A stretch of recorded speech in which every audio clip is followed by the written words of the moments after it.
ƴamde jeeɗiɗi silmaji capanɗe tati woni ɗo e Dakar lamorde Sénégal waktu goto fawi to Paris lamorde France. Amadou Baroba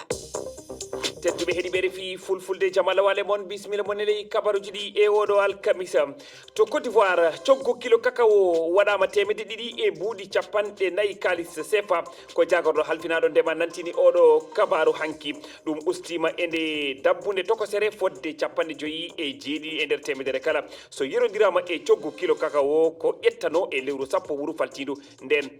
wonno ko temedde joyyi e capanɗe jeegom kalis CFA e jantore men mawde hannde nambiyen jantore men to funnague Sénégal jokkan hannde kaleten ko e nde ŋakkede kissal e nder diwal Sahel o alhaali battini e fannu gaynaka duroɓe hewɓe no guuri bonanda wargoji uddere jeereji kono kadi e fitinaji leƴƴi ɗum saabima e guru yoga e ɓe duroɓe Burkina Faso naɓe e Mali naɓe no tawe to funnague Sénégal to Bakel e to Kidira hare hakkude Israël Amérique e Iran natti e ñallal muɗum jeegaɓal limoje holniɗe holli ko yata ujunere yimɓe sami nabiyen mayi ɗe leyɗe no jokki piyande mumen kulol layugol hare nden e nder adnaro ndu no woodi tedduɓe bisimilla moon on calminama on juurama on jettama bisimilla mon e ley kabaruji ɗi hannde ko alkamisa balɗe joyyi lewru tata ɓuuri hitade ujunnaji ɗi e nogas e jeegom yo Allah hokken ñallude dow jaam temedde ɗiɗi e mbuuɗi capanɗe nayyi CFA woni coggu hesu happanago kilo kakao to Côte d'Ivoire leydi ɓuraydi remude kakao e nder windere nde ko ɗum nantini jagorɗo halfinoɗo demal hanki ñalorma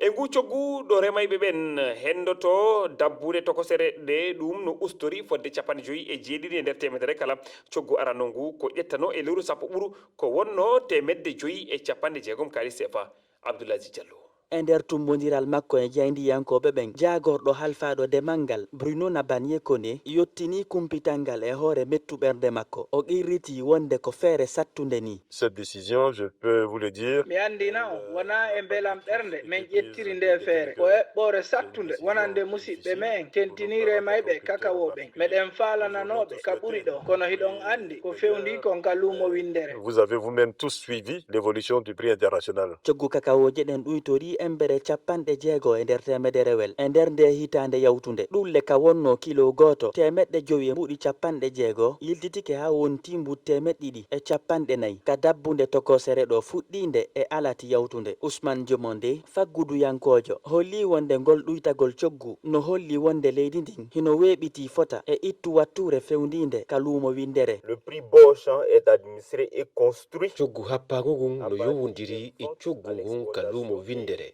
si tawi ngo ɗuytike ha feƴƴiti tambitagol ɗum ka lesdi ɗo no sattani fota laamu ngun ko sabu ɗum coggu kilo kakao ɗuyti Coûteux et risqué pour la soutenabilité. hoorejo yilirde kafe kakao nden holli wonde kakaoje sontuɗe luttitata e juuɗe remayɓe ɓen yowugol ɗe yeeyoyaɗe no jokkira seeɗa seeɗa. Abdoulaziz Diallo, Abidjan, RFI.